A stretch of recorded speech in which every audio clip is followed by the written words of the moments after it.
You're listening to BS the podcast with Benny Philhauer and Sal Zizzo. Enjoy! Okay, so do you think that Robert Kraft knows that he owns a professional soccer team? Mike, it's his biggest tax write-off. Of course he knows. Oh my God.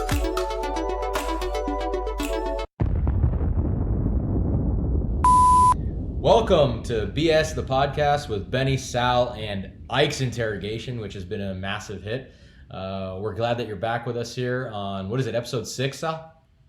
Episode 6, yeah, we're keeping it going. Proud we got this far and excited. We got a great guest today. We do. We got Mr. Chuck D, Charlie Davies. This guy has been through it all. We both had a chance to play with him. Actually, did you play with him or you played? I did. I played with him early days, right? I played with him early days with the U18s, but also a bit with the U23s when we were doing the whole qualifying for the Olympics. Yeah, I played with him at the 23 level as well at the Olympics. Yep. And I played with him at the 20s and at the national team as well. So we'll have tons of stories to talk about with him. We'll no doubt get into the big story of the week, which is the women's national team winning the World Cup, which was awesome to watch. Really cool, really inspiring for everyone in this country. That was a fun tournament, really. Just how much they were in everyone's face and they backed it up the whole time, and it was really cool. Yeah, that's honestly the part that I love the most. Was I feel like all the very confident players on that team, and you know who those players are, they brought so much pressure on themselves and continued to play at such a high level that I feel everybody else on the team probably bought into all that. And it's like, even if you weren't the most confident player in the world, you're just going to be so confident playing on that team. And I honestly think all the side stories actually helped them. They just wanted to be in the limelight and show who they were, and they did that in spades, really. And so it was awesome to watch that. Yeah, really cool, really cool. We'll also get into the men's national team that unfortunately weren't able to win Gold Cup, but they had a pretty solid performance against Mexico, at least in the first half.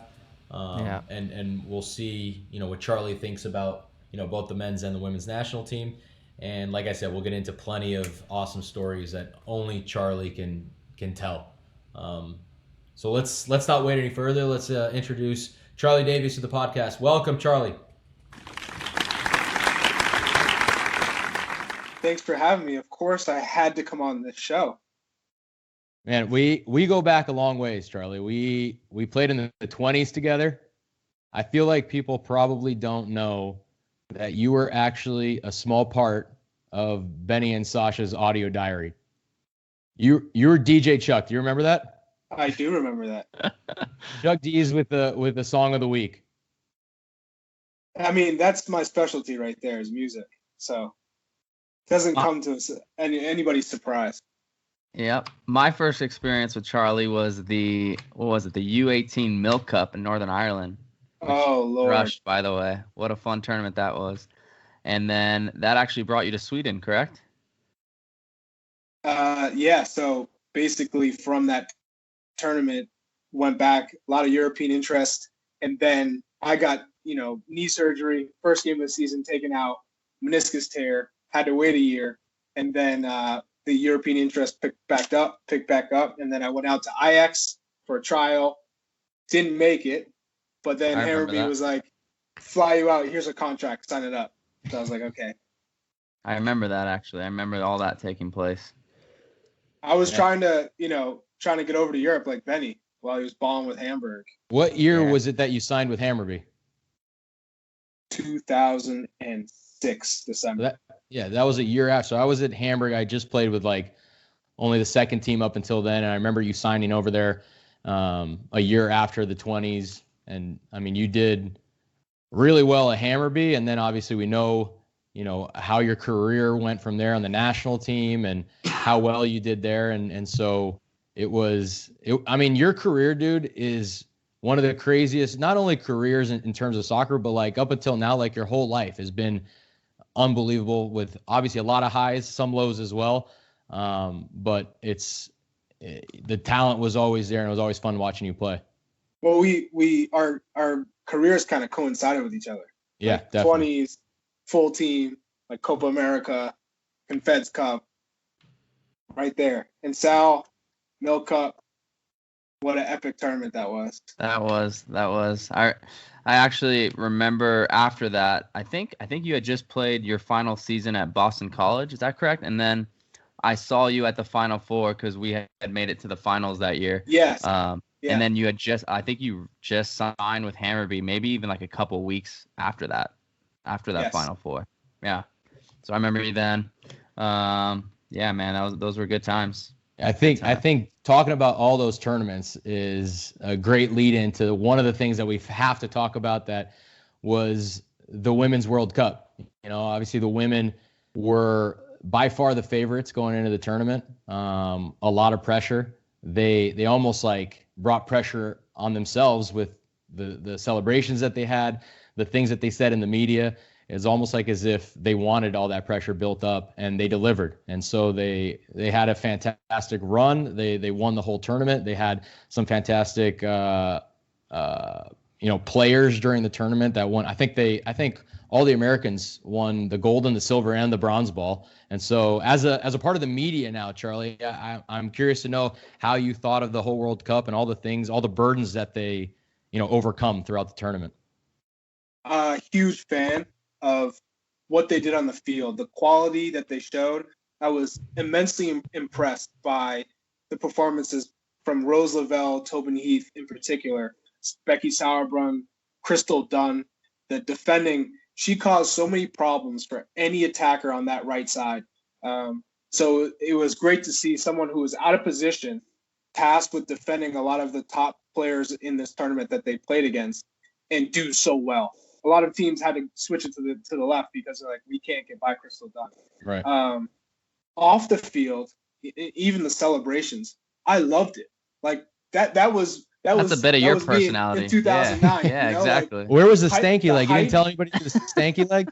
Stanky leg, the hype, and then back it up. If you're gonna talk the talk, walk the walk, and that's what they did. So for me to see them put the bullseye on their back and go out there and deliver, that makes it that much more impressive. Yeah. It was fun to watch, man. I agree with you. I thought for me, not so like the Thailand celebrations, I don't care, but like the English celebration with Alex Morgan and the cup of tea. That's great. For me, that was awesome. Obviously, Rapinoe when she scored, and after the back and forth that she had about going to the White House or not going to the White House or being invited or whatnot, and her doing the pose, for me that was pretty awesome. And then obviously the grand finale with winning the World Cup final in a tough game that I thought Holland had a pretty good tactical approach to it, and in the second half up until the penalty, I mean they were doing well, and so it was good to see them overcome all the things that they went through during that tournament. It was fun to see. Benny, the funny thing to me is when you're scoring the 10th, 12th, 13th goal against Thailand and you're celebrating a choreographed celebration. Did you not think that the fans, the media, the rest of the players in the tournament are not going to take offense to it? I remember scoring the fourth goal in the Gold Cup in 2009 against Grenada, and I did the stanky leg in the corner. And Bob Bradley and Mike Sorber pulled me aside and said, "Don't you ever celebrate again the fourth goal against a team that you're smashing. Like, that's acceptable. That's a lack of respect, blah, blah." Never happened again. Ever in my life did I celebrate if we're smashing or embarrassing a team. Right. I think that thought process has shifted a little bit, though. I think the younger these kids keep coming in, the more cocky they are, and it's just going to keep happening. I mean, you see it in all sports, right? You see it more so in football and baseball and basketball. They just come in cockier and cockier, and now the coaches are even kind of allowing it. Right. So, do you think Bob has shifted even with that, seeing LAFC you look and at what they've been style doing on the sidelines? Benny, you tell me, how has he changed? Because obviously he's had to have changed considering his experience in Egypt, Norway, and with Swansea in the English Premier League. So I've talked about this before on the podcast a little bit, and I think he has changed. I think with, like what you said, all the experience that he's had as a coach and in so many different places, he's probably dealt with so many different players, so many different personalities. And I think you grow, right? Just as a player, when you get older, you have to depend on experience and intelligence and things that more so than just your physical attributes and maybe your technical abilities. And so as a coach, I think the same thing happens. But the one thing that I have a hard time comparing is I think it's very different, the national team at a club level. And so with us on the national team, he was one way. He only had us for, 6-7 days out of maybe 2 months. And it's difficult to, really approach things in a certain way to get people to not buy in, but like really understand a certain very specific tactic, or how do you deal with personalities. And I think at that level, it's almost like, look, get your team organized, let the best players on your team make a difference, be the difference makers. And that's kind of it. Whereas in the club level, he's very different. He's much more accessible. I feel like at the national team, maybe it was because we were younger, but at the national team, it was a little bit more, we go, we play, we train, and then like we're off on our own. Whereas the club level, he's there, he talks to you, he gives you insight, he takes insight as well. He has more time to really teach his approach and what he wants tactically. So it's a lot different. As a national team coach, I liked him, but it was like I was such a young player and I just respected him and just did what he asked on the field. Whereas when I was with him last year, it was a much more give and take where I could listen to him. He could listen to me. Obviously, he's the coach and I'm going to respect everything he says, but it was a much more open relationship with me and him. So what about with Vermees? Like you went away, you had him, you went away, you came back. What's the difference with him?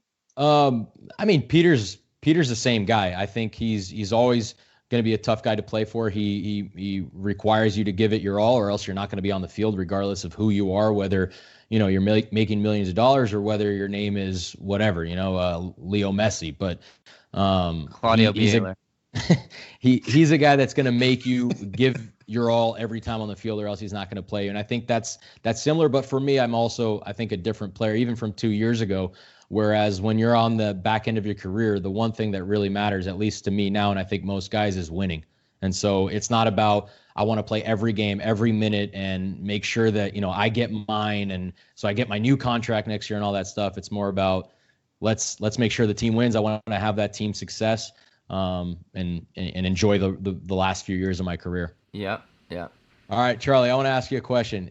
Since we're talking about Confederations Cup, you've scored some really big goals in your career. You've had some big moments, and I'm curious to know, what do you consider your, I guess, most exhilarating moment? If you have one on the top of your head, you can blurt it out. But I was thinking of, obviously, the goal that you scored in Confederations Cup. Actually, did you score 2? No, 1. The assist, and then you had the assist to Landon. Right. So you had the assist to Landon in the finals. You had the goal against Egypt. You had the first goal with DC once you came back from your injury accident. There's other ones that I can think of, but I'm curious to know. Azteca. That was the other one I was going to say. So you think, even though we lost that game, that's the most emotional goal that I've scored has been the DC United, and it was the second goal of the 2. And it was more so the fact that I had been written off, I think, as far as like, could I play again? Right. And I knew from doctors to fans to family members, I don't think anyone really truly believed that I'd be able to play again. And I struggled mightily with pain, with the mental battles, the ups and downs of training, 8-hour days. And at the very start, it was learning to walk again. Putting on clothes was one of my training exercises, was like standing up for 2 minutes without getting dizzy, being able to like use my hand to eat because I didn't have like function of my left hand. And to go through all of that, the call, probably the lowest point of my career wasn't the car accident. It wasn't waking up after like, a week and a half of being heavily sedated on medication and being in a medically induced coma and finding out like the severity of my injuries and, someone died in the accident. And it was literally the worst part of it all, through the pain, through the suffering, was when Bob Bradley called me on May 14th to tell me that I wasn't going to the World Cup camp. And, I knew it was crazy to think that I'd be able to get back for that World Cup, but that's literally what kept me going. And the femur fracture I had in my right leg, there's like a sharp point that was like sticking out because they didn't really put it back together straight. It was kind of like, let's just get this bone somewhat together. Let's give him a leg still this, so like, he can rod walk down the femur and let's connect it. And so I had like this jagged piece of my bone that stuck out. And when I was trying to do rehab to strengthen that quad, anytime I put pressure on it, it got to a point where it was like a knife in my quad. And it shut me down for like 2 weeks. And I was devastated because I was making like a remarkable recovery, like in the sense that 1 week, like, or 1 month I was in a wheelchair, and the next month, like, I was doing like agility, like quick step, quick feet through like the ladders, and I was like, it was almost like, what is this kid on? Is he on like some medication to not feel pain? So I went through that, and then I remember they sent Ivan out to France, and it was probably in April, beginning of April, because I had just started to train with my French team. And even at this point, I didn't even want the ball in training, because anytime someone would pass me the ball, I would lose it. Someone would take it from me. It was like I had never played the game before, because there were certain times where I literally forgot how to move or how to like, I had lost a little bit of feeling in my right leg. So that first touch was completely off because I literally didn't feel the ball when it hit my foot. And I just felt so hopeless and weak. And so I literally try and hide in training. I was like, just don't let me get the ball. We've all been there. I'd look, or I'd different look for, circumstances. like, the positive of the day, like, did I complete a pass? Or, did I get a shot on goal? Did I like make a good run and get a through ball? Like, those were the little things that kept me going. And so like Ivan came and he just filmed me doing a session by myself across the field. And I was like trying to fake it like I was like super fast. And I was like, I know I have a limp. Like, I know I look just straight bootleg. And and I still like had hope. And I was like, you know what? Even if I don't make the team, I just want to go to the camp. Right. Like, at the end of the day, if I can just go to the World Cup camp, say like, I tried my hardest to get back, wasn't possible, but like, I feel so connected to the team and to the staff that I just want to wish them the best of luck and know that, I gave it everything I could. And because of like insurance with my French national team, like I couldn't get called in, and then they would have to pay my salary. And they're like, that's not happening. Right. And so they called the federation, and then Bob had to call and tell me, wish you the best of luck, but we can't take you. Like, you realistically, you weren't going to make this team. And I don't want to just put anything else in jeopardy just to bring you here. And so I remember as he was talking, like I blacked out and the tears just started flowing. And my wife, Nina, was sitting next to me, and she knew, like, I don't know if she could hear through the phone or she just saw my reaction. And that like 24 hours was just low. And she was like, all right, let's go to the Bahamas for a vacation. And I remember just like, I was like, I can't enjoy myself. Yeah. No way. And I had to like watch every single game intently, like the friendlies leading up, and like every game, like just pretending I was there on the bench. That's how I lived. Yeah. When you're emotionally involved that closely, you want to still feel like involved. So I can imagine you wanting to do that for sure. And Charlie, why was the second goal though with DC more important than the first one? So the first one was literally I came off the bench. There's a PK like 2 minutes later, And Dax grabs the ball and he's like, take it. And like probably Josh Wolf would have taken the PK, but he's like, go ahead. And so I was like, all right, like it's a PK. Like he didn't work for it. So it was amazing. I scored it. Great feeling. But the second one was like run a play. I make a diagonal run. Mark Birch launches a long ball. It went behind me, and it also caught Chad Marshall off guard. So he slips. It goes over his head. He slips. And I'm one-on-one with Hesmer. I go by him and slip it in. And, like, when that happened, it was like, this was, like, legit movement. This was, like, the run. Like you felt like you were back. Yeah. I felt, okay, yeah, I can have success. And I can, like, make this happen. And now it's like, let's go. Let's see how far I can go. Yeah. I remember that goal when you dribbled the goalie Hesper and slipped it in. I mean, dude, I was in that camp with you in 2009 when we beat Honduras and we qualified for the World Cup, and obviously then we went to DC for the Costa Rica game, and getting that news that morning, it was like as if we were in a reality TV show, like a fake reality TV show, like a movie or whatever it was. It was crazy. I mean, I obviously I can't believe the things that you went through, but that day for the team, we were all just completely in shock.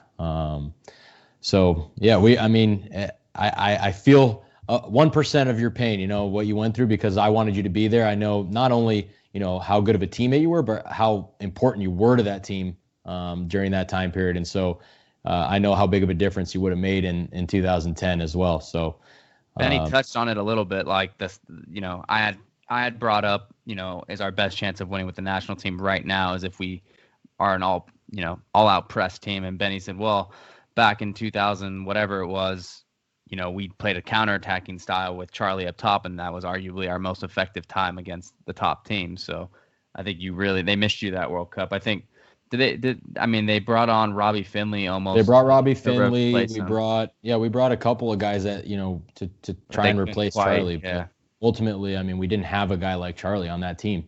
Charlie was a massive difference maker for us. So, hey, Charlie, I want to ask you a question that I know you've told me this story. It's a pretty crazy story, and it is going back to your injury. But we were playing in Honduras.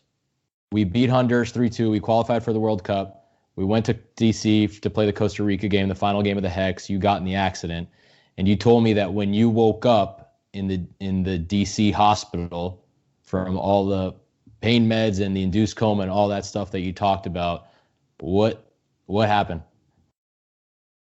So I wake up and it's like dark. There's like bodies all around the place. I'm in the ICU, yet I don't know that I'm in the ICU. And instantly I think I'm in Honduras. And I'm in a hostel. I don't know why I thought that, but that's what I thought. And I saw 35 staples down my stomach. So I thought, man, they've already taken some organs out of me, but I'm still alive. That's crazy. Let me check what organs they've taken out of my body. So I start peeling the staples out, and I get to like the fourth one, and I start bleeding, and I'm like, maybe this is not a good idea. That's not a good idea. Okay. Rethink. I'm fast. I can sneak out of here, like, and sprint. Like, they're not going to catch me. So I go to lean up, and I didn't see like my left hand or my right leg or anything like that. So I just lean up, and the nurse sees me and sprints over. And I was like, hey, it's okay. I'm like, no, you tell me what I'm doing here. And she's like, you're in a serious car accident. And I was like, anybody could say that. Where am I? And she's like, that's crazy. Mr. Davies, you're in a serious car accident in Washington, D.C. And I was like, that's as crazy as you don't even and remember like the flight there. That's what's like, nuts. Just straight knocked out. It's insane. That story. I literally don't remember anything up until I remember getting to DC. I remember that we went to Georgetown, party, like everyone partied that Sunday. And then Monday, I remember going to training. I remember taking the bus to training. I remember sitting on the side, watching the training. I remember Bill Hamid, like I think that was the first time Bill Hamid came on the scene because we needed some bodies, and he came and trained. And he was I remember the people saying oh, he's 17 or 18 years old, young kid with a lot of potential. And then I remember going out to dinner with Stu and watching Monday Night Football, and literally going to shadow room, and then that's black from there. Yeah, that's insane, man. I mean, and I can't imagine. I really honestly, couldn't imagine. The comeback that you made after that, I think the fact that you thought you could make the World Cup team after, the thing that happened was ultimately what helped you get back to where you ultimately got to, playing at a high level, playing in MLS.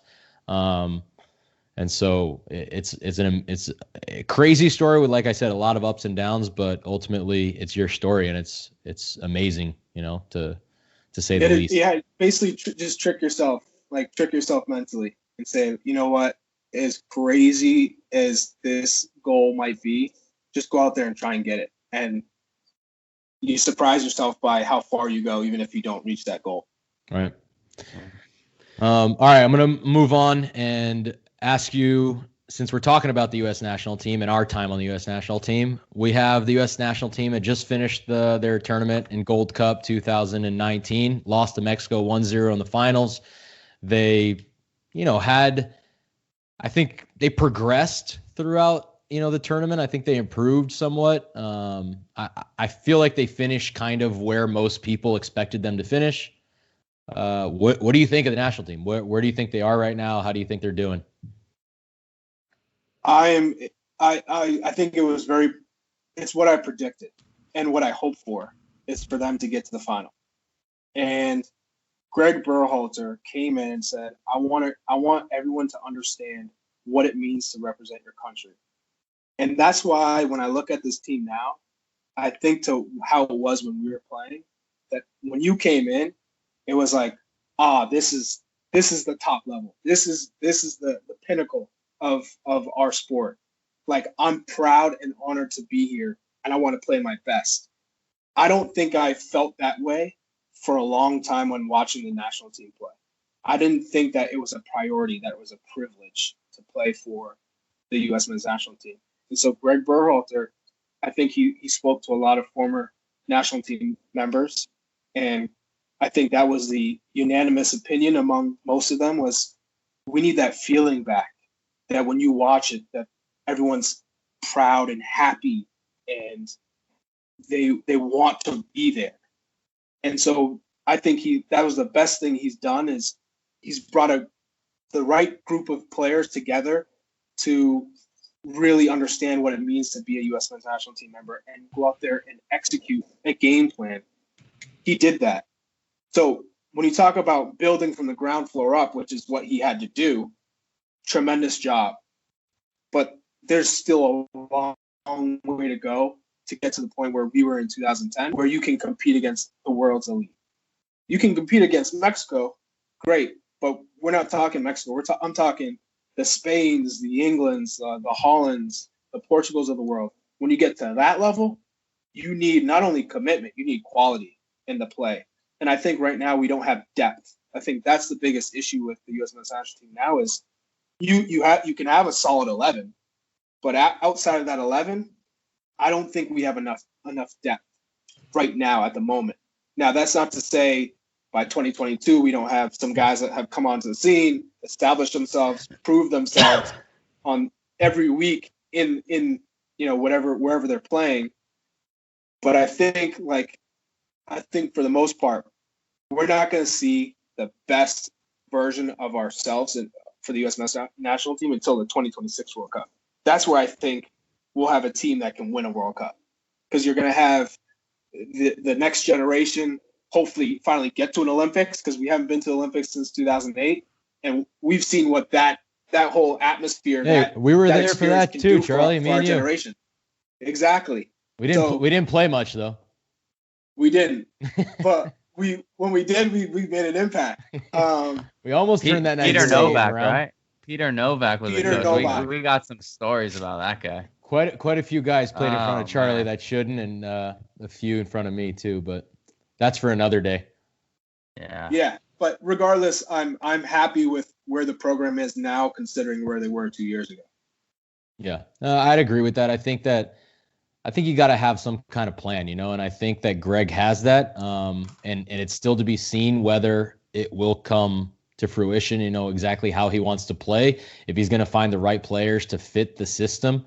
I don't know that he has those players penned in exactly yet. We'll see. I think the system that he's trying to put is a rather complicated one, in my opinion, and it's one that you usually see on the top teams at a club level. It's hard to instill that at the international level for the same reasons that we talked about, with Bob, just being organized, putting your best players in positions to succeed. And you just don't have enough trainings with these players. So I've told Sal this before, I think it's going to be interesting to see the progression, but I think they're at where we would expect them. They're not as good as Mexico. Nope. But in the last go round, I mean, we really weren't better than Costa Rica either. We were, right there with Honduras, Jamaica, sometimes Costa Rica. They beat us in both games in the Hex. So we were kind of like Mexico up at that top tier, and then maybe 3 or 4 teams with us in that second tier. And right now, I think we're a little bit above that second tier, Mexico, us, and then the second tier, or the third tier, I guess. So I guess that's an improvement in itself. Yeah. But yeah, we would like to see us be equal with Mexico and reign CONCACAF. And like you said, get to a point where we feel comfortable playing against, the Frances of the world, the Brazils, whatever it is. Do you guys think in order to compete with these Frances of the world that we need to, do you feel like the best athletes in America are playing soccer? Or are they still playing basketball, football, baseball? Well, they weren't, the best athletes in the world weren't playing, or in our country weren't playing in 2010 or 2009. No, absolutely not. We beat the best team in the world. No, but in order to compete, say in 2026, I mean, let's say every other country in the world, I mean, besides maybe a few anomalies, but soccer is the number one sport, correct? And so you got kids on the street, you got all the best athletes. It's a poor sport, right? It's the street sport, you could say. Whereas in America, it's still almost a rich man sport. I mean, if you're coming from a poor bring up, you're playing basketball, you're playing football. It's almost their way out. Whereas soccer isn't even a thought at that point. I think that's where MLS has done it. I think that's where MLS has done a great job. Is as they grow, the more kids want to play soccer, and as that fan base grows and the atmospheres in stadiums, and when the kids go out, the ability and the access for inner city kids to go out to games, because now MLS is putting those stadiums downtown, and when you do that, you're not eliminating the suburban, rich, wealthy families from going to the games, but you're now giving access for those inner city kids to have an opportunity to go to the game because they can get to the game. Whereas stadiums that are or far out, maybe they just know what it is now. I mean, before I 100% would think they didn't even know what soccer was, besides a recess sport, maybe at their school or whatever. But I don't know. I just feel like until that kind of starts turning, and it has, you're right, with the MLS, I feel like until it starts teetering onto that side, we're still going to be behind the curve a little bit. I mean, we keep it improving. We're going to get better and better, but I just feel like every other nation is these guys are just. You're right. But it's in their blood. What do you think a 2026 World Cup will do for in this country? But that might be what propels it a little bit more. I mean, 94 kind of did that for maybe our age. You see 94, right? Yeah. No, I think both your points are true. I think it's going to continue to rise, but I think the U.S. will always deal. I have no doubt about this, that the U.S. will always have to deal with the other sports being. Of course. So they're going to be big in this country no matter what. So there's always going to be a division of what players play what sports and what sports they don't even try to play from an early age. And so soccer is going to be one of those sports that some players are just not going to play. And but I mean, there's 300 million plus people in this country. So if percentage-wise as it increases, and I think MLS is going to help that because people see a pathway to, success in terms of financially and fame and whatever else drives, young kids to try that sport. MLS is starting to do that more and more, and so it's going to continue. Imagine Barry Sanders growing up playing soccer. That dude would have been. We need more Iko Paras playing soccer. Yeah, I would need agree more. with you, Sal. I would agree with you, but at the same time, there's no proof to just the Hard to say their gonna footwork. generate good Yeah, soccer players. of course, their touch, their We technique. need these 6'4" Iko Paras out there. Yeah. Well, Slam again, you guys make dunking great on points. kids. Yeah, you guys make good points, but I think as well as you need good coaches to impact players as they grow. And I think we don't have enough of that in this country at all. So hopefully that's something that's going to continue to increase as well. I feel like if you look, 20, 30 years ago, you wouldn't know any American coach. They were all foreign coaches, probably. Bruce was one of the coaches. Bob was another coach. Ziggy they all was have another statues coach. at this point in slowly, Did it's Bruce it's used to coach evolved and lacrosse back in the day? I think Bruce coached different soccer and lacrosse. Yeah, just goes At to UVA. kind of where these guys were coming from. Yeah. So. But yeah, all right. So I think we've squeezed all that we can squeeze out of Charlie Davies, but we do have the best part of the show coming up now. We all know it's the best part. Take your seat. It's going to get hot. Get ready for Ike's interrogation. Ike, it's all you, man. Make it hard, Ike. welcome to my interrogation room, Charlie. We are going to ask you some hard-hitting questions. Are you ready? Let's go. Okay. So you are the first ever ambassador of the Revolution, correct? Correct. Okay. So do you think that Robert Kraft knows that he owns a professional soccer team? Yes. Provide me some evidence. He comes to the games. He knows he's called me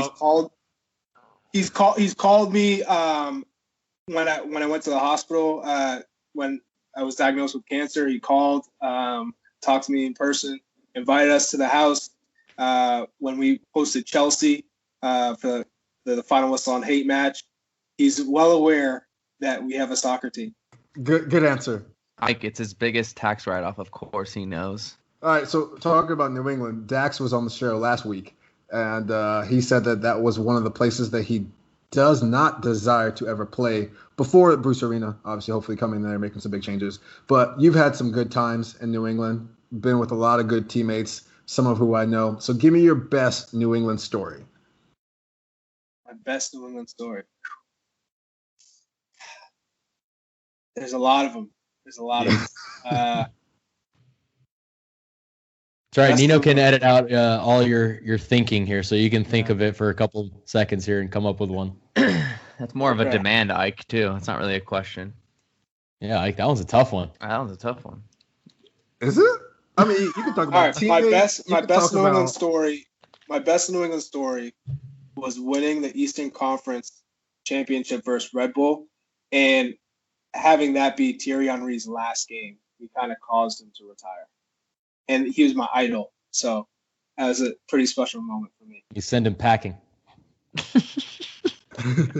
Keeps him up at night, I'm sure. Yeah, he has nightmares of Charlie Davies. Possibly. Okay, so you've transitioned to MLS soccer, and you've done a really good job of that from the content that I've seen. And I've spent some time there with Doyle, Weeby, and in the MLS Cup. Doing some of the shows, and they're very informative. They're thoughtful in what they try to address and convey. And so I love them. I really think think, guys. No, that's what Charlie's gonna tell us. So you're gonna have to rank these guys, and I love them. And I hope that you walk into this office and they give you the side eye. But you're gonna rank soccer intelligence of Weeby, Doyle, and Bobby Warshaw from first to worst. Okay. I want to start some drama in that office for you. Yeah, I like that. I plead the fifth.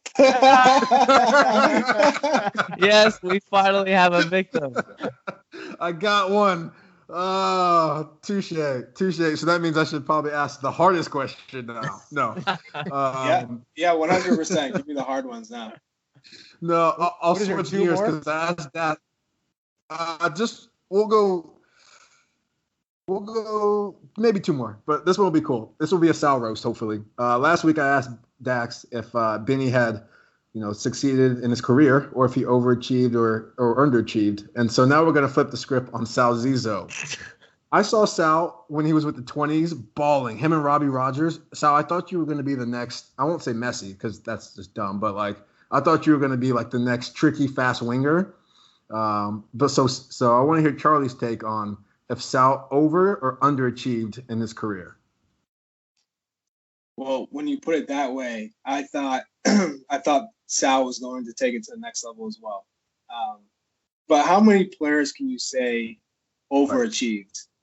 So Robbie Savage. I think when you look at what Sal did at the under 20 level, then going over to Germany, he himself would look in the mirror and say, I could have done better. And I think we all can, but when you look at his ceiling, he definitely didn't reach his max potential. Agreed. But a lot of people don't realize the severity that I had in Germany of my knee injury because it happened over there. And when I came to the MLS, I kind of already had this injury. But doctors over there were basically telling me I could never play again as well. And so it was something that, obviously I relied on my speed, similar to you, Charlie. I was kind of like an all-out and out winger, and it was something that I had to adjust how I played slightly. I mean, as I was younger and had the injury, I still kind of relied on my speed, but the older I've gotten, I had to switch up my game or I would have been out by 25, 26, really.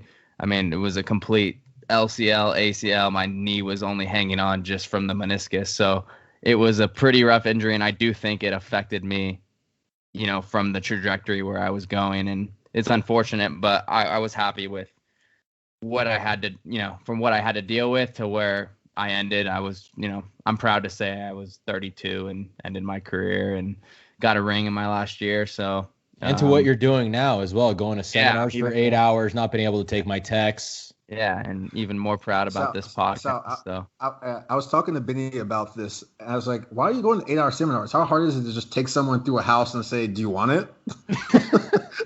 It can't be that hard, right? The only way to scale your business is to take listings, not buyers. Come on. You got to know this. Whatever, man. We don't understand what you're talking about. Yeah, let's just move on. Moving on to the last question. Room. Charlie's got the last question. All right, last question. So MLS...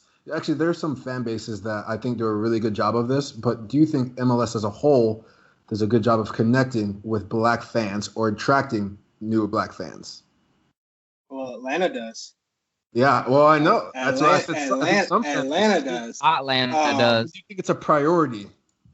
Atlanta, well, they know their market, right? So they connected to that black community, and when you connect to the black community, you are going to have success because literally that is Atlanta. Like it's proud. It's a proud black city, black community, strong, a lot of roots there.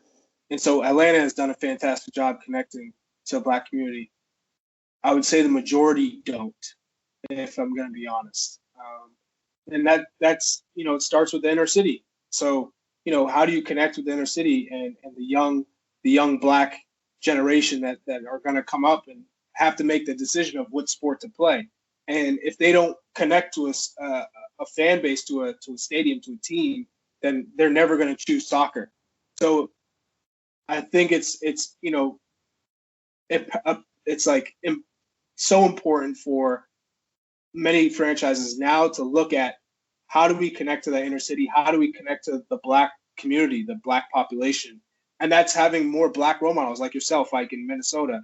Black kids now in Minnesota, which is not a very diverse community and not Minneapolis is actually, not thriving with a lot of African Americans or black people there. They have you to look up and say, oh, guess what? I have a role model. I have a black role model who I want to be like, I want to play like, and that's only going to help connect to the black population in this country. Want to be like Ike. That's the new chant and going for on. me, and for me being a player, a black player, like it was the DeMarcus Beasley, the Eddie Johnson, the Kobe Jones. When I saw these Eddie Pope, these black players made it easier for me to connect to the game. If they weren't there, I don't know if it would have been as important for me to play soccer. Yeah, I agree, and we can go with this, for 5 more minutes. But I know Sal probably has dinner with his kids coming up, so you are now released out of my interrogation room. I hope that you've enjoyed it. Don't tell your lawyer. We did everything legally in the room, so don't tell your lawyer. So carry on with your day.